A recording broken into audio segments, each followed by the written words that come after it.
तो आज भी वही हुआ जो कल हुआ था।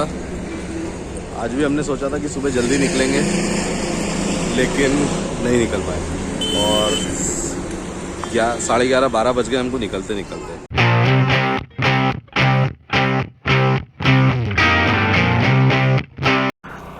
हाँ, तो हम लोग निकल के आ गए हैं रोड पे। एक्चुअली रोड की कंडीशन थोड़ी ख़राब है, इसलिए धीरे धीरे जाना पड़ रहा है, बट व्यू इतना अच्छा है कि मज़ा आ रहा है। क्या कर रहे हो मनोज भाई? क्या है वो?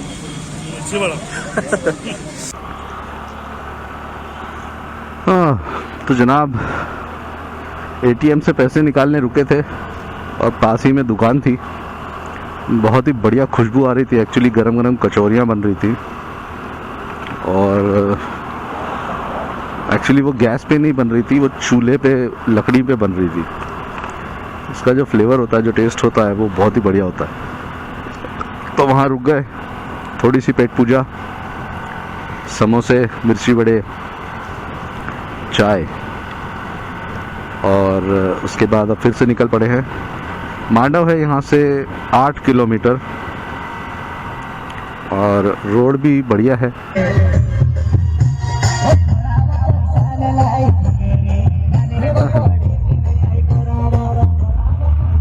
शादी बारात जा रही है गांव की। प्रॉपर एमपी के जो एकदम फोक सॉन्ग्स होते हैं। ओके, तो हमारा आज का सबसे पहला स्टॉप इस जगह का नाम है काकड़ खो।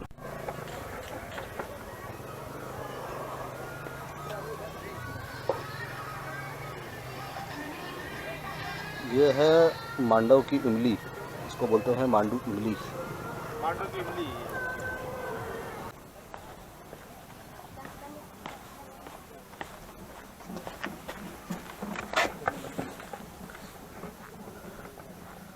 ओह, ऊंट भाई साहब भी है यहाँ पे।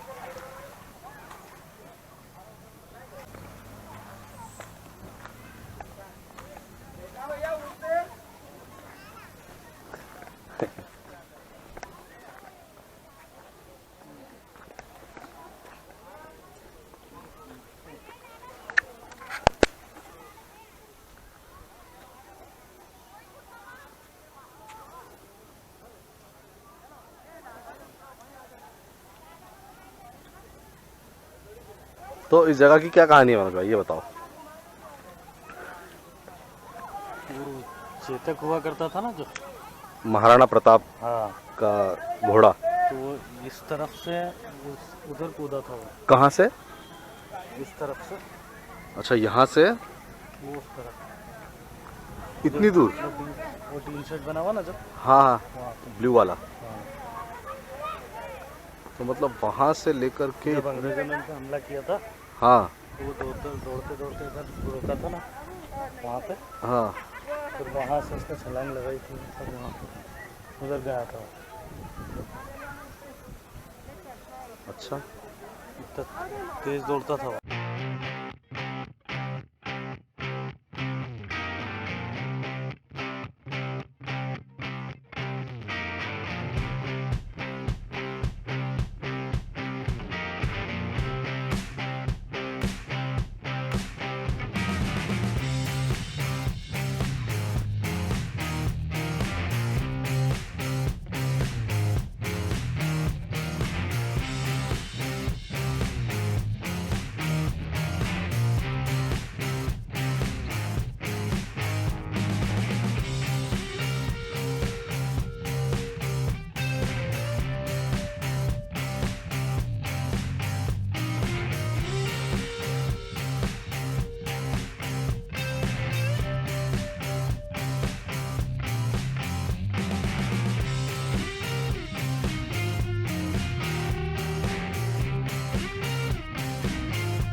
तो लीजिए जनाब, पहुंच गए हैं मांडू में, मांडव एक्चुअली, और मेरे पीछे आप देख रहे हैं जो ये है जहाज महल। तो अभी हम लोग अंदर जाएंगे और देखते हैं कोई गाइड वगैरह अगर मिलता है तो गाइड लेते हैं और प्रॉपर इन्फॉर्मेशन लेते हैं इस जगह के बारे में। तो यहाँ जाने के लिए अंदर एक्चुअली टिकट लेना पड़ता है, तो हम टिकट लेने जा रहे हैं। 2 दे देना भैया। 250 टिकट ले लिया है। मांडव जी, मांडव का मांडव के नाम से जानते हैं। ओके। मांडव को मांडव, मांडवगढ़, मांडव दुर्ग, मंडपिका, शादियाबाद, आनंद की नगरी, सिटी ऑफ जॉय, ये इतने नामों से जाना जाता है। मांडव जो है विंध्याचल रेंज की लास्ट स्टेज के ऊपर बसा हुआ है। तो ये 3 चीजें सिक्योर हुआ करता था। विंध्याचल रेंज होने की वजह से खड़ा पहाड़, 10 से 15 फीट की सिक्योरिटी वॉल जो पूरे मांडव फोर्ट को कवर करे हुई थी। और वर्तमान में जैसे यहाँ पे लेपर्ड टाइगर मौजूद है, उस समय में फॉरेस्ट एरिया घना रहता था और जंगली जानवर ज्यादा रहते थे, जिसकी बदौलत दुश्मन की सेना को यहाँ पर अटैक करने में काफी कठिनाई होती है। एमपी 2 भागों में डिवाइड है, मालवा और निमाड़। मालवा का कैपिटल रहा है अवंतिका नगर, उज्जैन। उसके बाद में यदि कोई क्षेत्र रहा है तो मांडव 250 सालों तक मालवा का कैपिटल रहा है। उस समय मांडव की आबादी अराउंड 1 मिलियन 9,32,000 हुआ करती थी। सेम टाइम पे दिल्ली की आबादी 3 लाख। मांडव का महत्व ज्यादा इसलिए होता था कि 3 स्टेट की सीमा यहाँ से काफी नजदीक है, महाराष्ट्र, गुजरात और राजस्थान।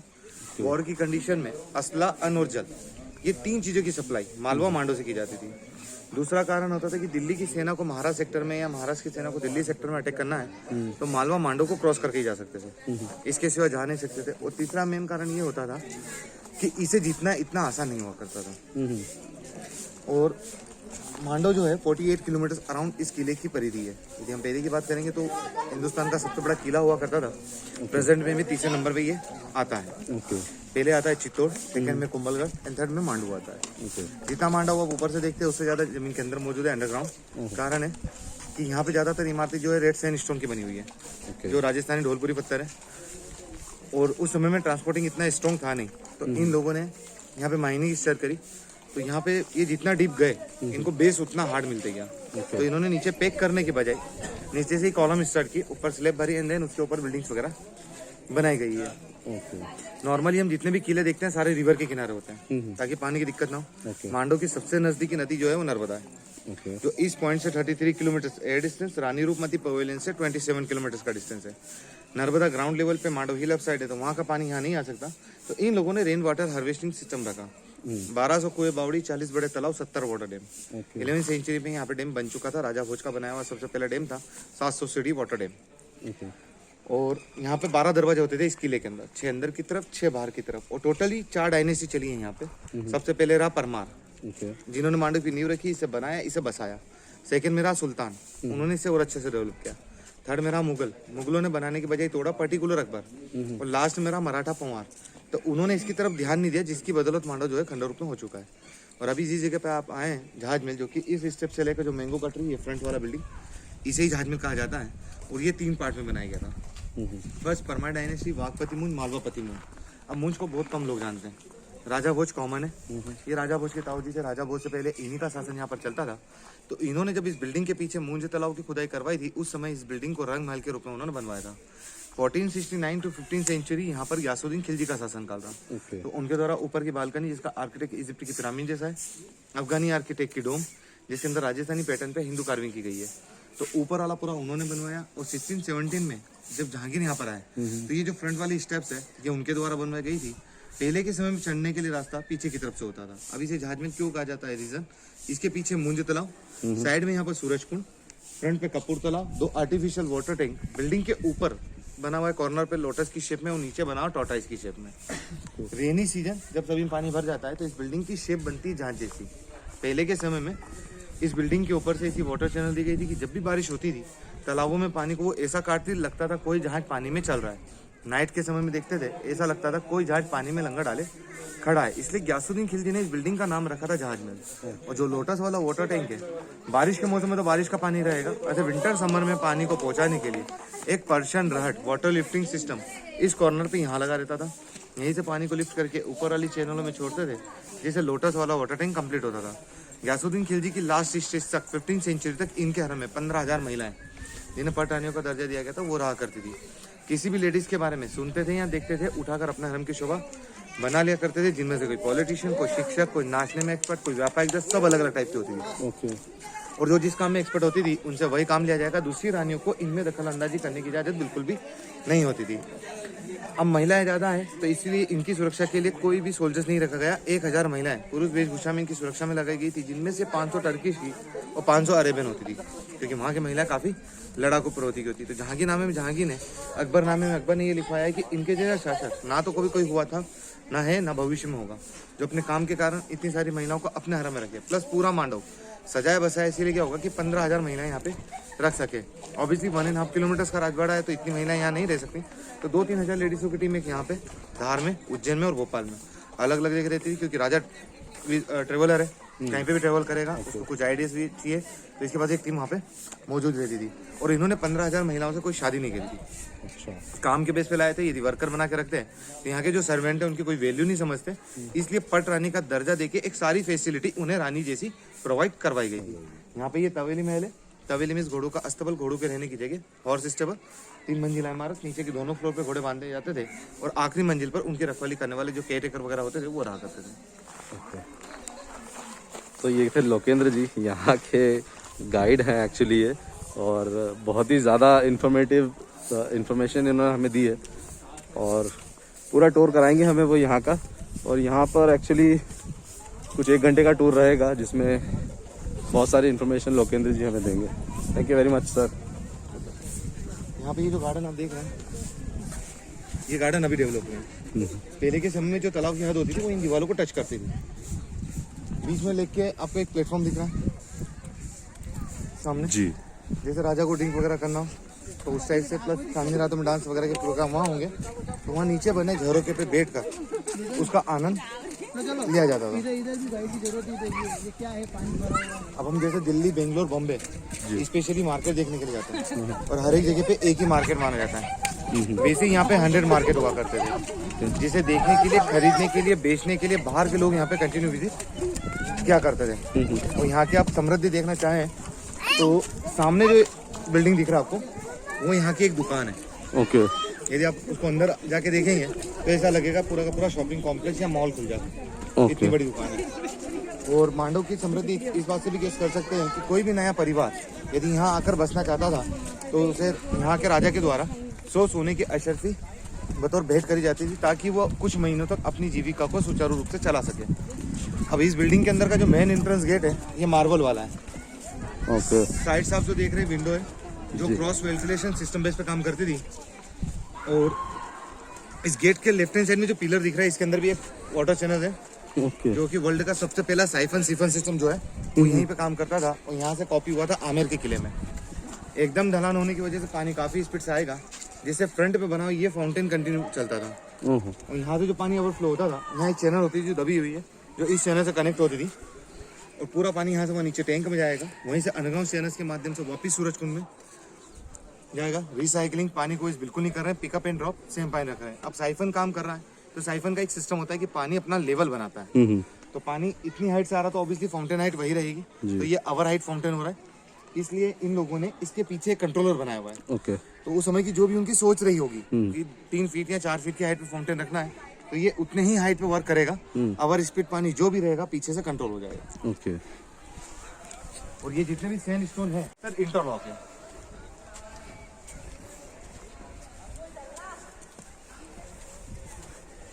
तो यहाँ पे ये फाउंटेन होता है और ये पूरा कंट्रोल है।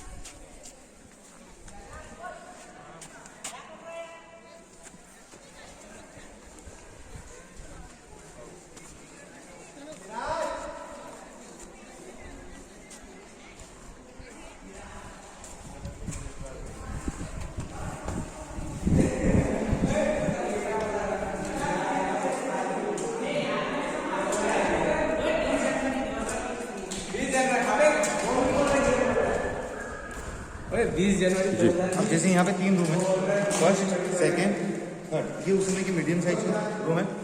बीच में जो पैसेज है ये वर्करों के रहने के हिसाब से होगा। इजी वर्ड में 2 बेडरूम जी और एक लिविंग एरिया, और इसकी जो बालकनी है वो वहाँ आ रही है। ओके। अब 15th सेंचुरी में इसका ओरिजिनल इमेज क्या रहा होगा, तो आप ये ब्लू ग्रीन येलो कलर देखकर गेस कर सकते हैं। क्योंकि ये जो कलर है ये 15th सेंचुरी का ओरिजिनल है।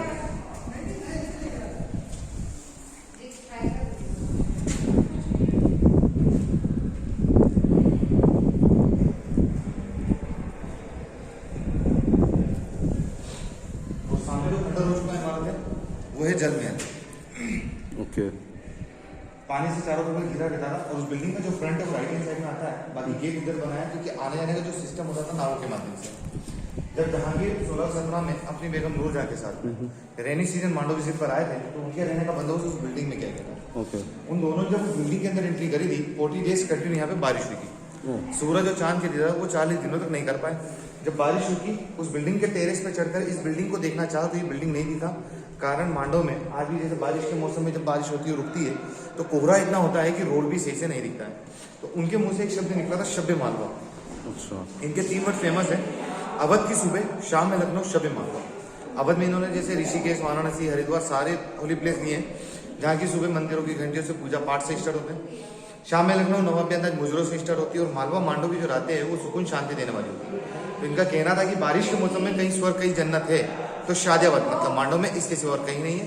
कारण ऑल ओवर वर्ल्ड में कहीं पे भी जाएंगे हम तो जहाँ हिल स्टेशन है वहाँ सेम जगह पे हिस्टोरिकल प्लेस नहीं हो, जहाँ हिस्टोरिकल प्लेस है वहाँ सेम जगह पे हिल स्टेशन नहीं है। ओके। और मांडो में ये दोनों ही एक साथ है। इस कारण से हम यहाँ 7 महीना तक रुके। अधिकांश बिल्डिंगें जो खंडर हो रही थी थोड़ा बहुत उनका रिपेयरिंग का काम इन्होंने स्टार्ट करवाया था। इनका 45वां जन्मदिन इसी बिल्डिंग जहाज मिल और हिंडोला मिल में सेलिब्रेट किया गया था। उस समय इंग्लैंड के प्रतिनिधि और उनके साथ में शाहजहां इनके लिए तोहफे लेकर आए थे और उसी समय शाहजहां को ताजमहल बनाने की प्रेरणा मिली थी जो on the way white marble का टाउन है उसको देख के ताजमहल बनाने की प्रेरणा शाहजहां को मिली थी। और इंग्लैंड के प्रतिनिधि के रूप में जो थे वो थे sir Thomas Roe, doctor Thomas Roe. और उसी समय में ब्रिटिशर्स को इंडिया के अंदर व्यापार करने की परमिशन भी मिली थी जो ग्रांटेड हुई थी।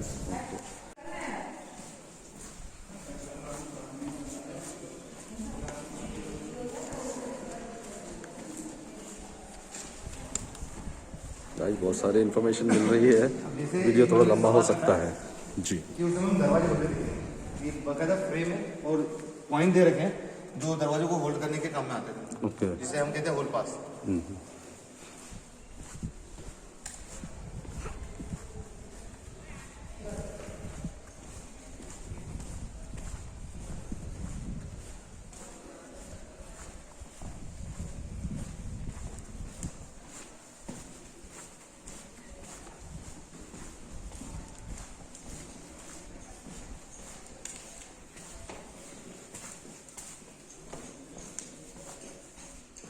तो यहाँ पे ये पूरा टॉर्टाइज की शेप में टैंक है। ओके। और बिल्डिंग के ऊपर की तरफ बना हुआ है लोटस। रीजन हिंदू धर्म में कछुआ कमल दोनों शुभ लक्ष्मी का रूप माने गए, इसका बनाया गया। अपन कछुआ को आज की तारीख में शुभ मानते हैं। 1100 साल पहले इंडिया में इसे इंडिया के जो राजा होते थे वो इतना शुभ नहीं मानते थे क्योंकि ये चाइनीज शुभ होता है। ओके। और जब इस बिल्डिंग का निर्माण चल रहा था इंडिया का जो सबसे पहला यात्री था एज ए ट्रेवलर वो था वेन सांग। उसके बाद में आया था फायांग जैसे सबसे बड़ा घुमक्कड़ की पदवी मिली हुई है। तो उस समय में वास्तु के हिसाब से कुछ सोच रहे थे तो उसने कहा कि हमारे यहाँ चीन में कछुए को शुभ मानते हैं तो मुन्ने बोला नहीं हमारे यहाँ कमल को माना जाता। अब दोनों चीजों का निचोड़ निकाला कि कछुआ पानी में रहता है नीचे रहता है, इस बेस पे नीचे बना दिया जाए। कमल भगवान के शीश पे चढ़ता ऊपर चढ़ता प्लस पानी के भी ऊपर ही रहता तो इस बेस पे ऊपर की तरफ बना दिया जाए। तो दोनों ही आर्टिफिशियल तौर पे वास्तु की दृष्टि से बनाए गए थे जो कि 13th सेंचुरी के बाद सुल्तानों ने इसे एक अलग पर्पज से यूज करा स्विमिंग पूल। तो राजा के लिए नीचे रानियों के लिए ऊपर ताकि कोई देख ना सके। और इन्होंने हल्का सा इसमें कुछ ऐड करा मॉडिफाई किया इस टाइप के प्लेटफॉर्म बनाए तो ये पूल के साथ में गजीबो भी हो गया। ओके। और हम यूं कहें तो वर्ल्ड का सबसे पहला रूफटॉप स्विमिंग पूल भी यदि कहीं होगा तो मांडू में। मैं 13th सेंचुरी के बाद से बात कर रहा हूँ क्योंकि हम 150-200 साल पहले के महल भी देखेंगे तो हमको रूफटॉप 10 बाई 10 का एक पानी का टैंक भी देखने को नहीं मिलेगा। तो इसके ऊपर पूरा पूल के साइज का एक टैंक बना हुआ है।